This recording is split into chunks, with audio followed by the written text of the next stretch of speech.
When they say young people just don't want to work anymore, what they really should rephrase this to is, young people just don't want to be slaves anymore. There are many disgusting, manipulative tactics that boomers and corporate shills have used to try and gaslight the youth into accepting their horseshit wages and working conditions. One of my favorites is, you should be grateful.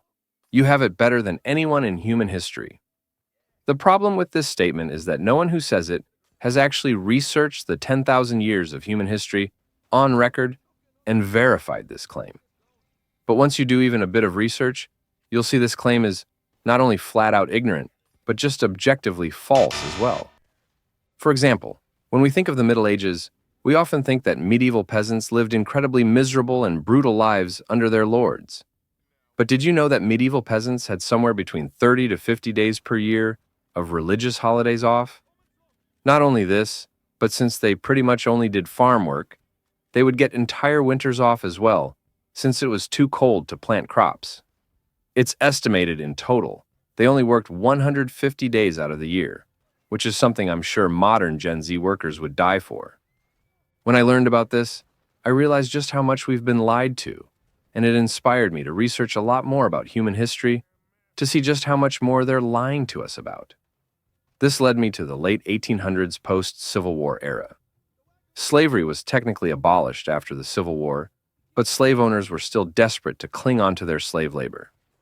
As a result, they found a lot of disgustingly clever techniques to gaslight and manipulate their workers into accepting slavery conditions without actually calling it slavery.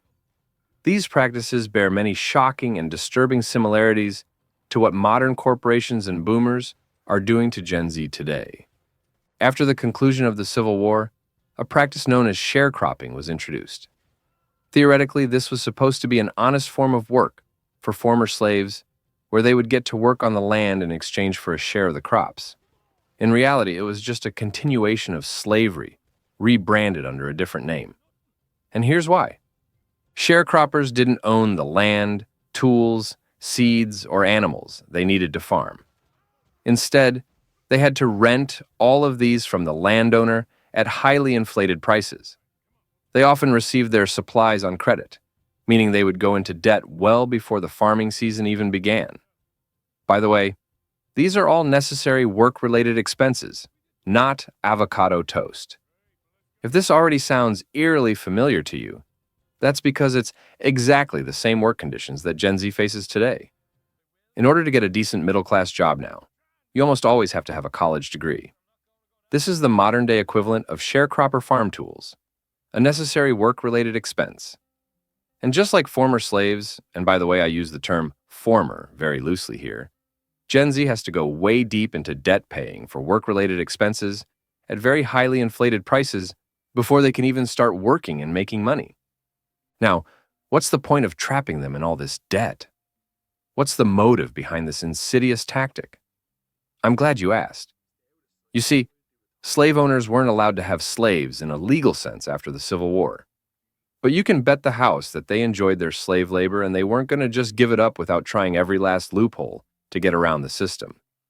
The two hallmarks of slavery are number one, not being compensated for your work, and number two, being forced to work without having a choice. If you can no longer legally own slaves, what's the next best way to force people into working for you without paying them? Simple. Trap people in egregious amounts of debt that they'll never realistically pay back for necessary work-related expenses.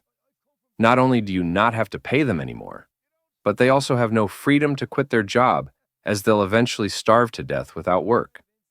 This is what sharecroppers did to former slaves, and again, using the term former very loosely here. And 150 years later, in 2024, it's the exact same tactics that modern corporations are doing to Gen Z today.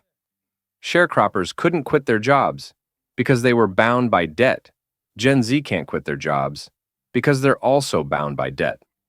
Both sharecroppers and Gen Z were gaslit, manipulated, and lied to about a supposed path to prosperity, farming, or education that ultimately just trapped them in a never-ending financial struggle.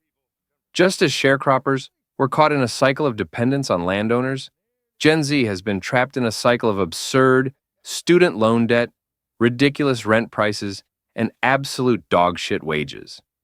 When you peel back the layers and unplug from the matrix, you'll realize just how big of a psyop this whole thing has been.